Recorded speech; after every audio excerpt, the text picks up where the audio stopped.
मौत की आगोश में जब थक कर सो जाती है माँ, तब कहीं जाकर थोड़ा सुकून पाती है माँ। रूह के रिश्तों की ये गहराइयाँ तो देखिए, चोट लगती है हमारे और चिल्लाती है माँ, और चिल्लाती है माँ। प्यार कहते हैं किसे और ममता क्या चीज़ है।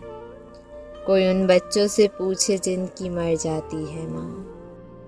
जिंदगानी के सफ़र में, गर्दिशों की धूप में, जब कोई साया नहीं मिलता तो याद आती है माँ, तो याद आती है माँ। जब खिलौने को मचलता है कोई करीब का फूल, आंसुओं के सांस पर बच्चे को बहलाती है माँ। शुक्र हो ही नहीं सकता कभी उसका अदा, मरते मरते भी दुआ जीने की दे जाती है माँ। ऐसा लगता है जैसे आ गए फिरदौसों में, खींच के बाहों में जब सीने से लिपटाती है माँ।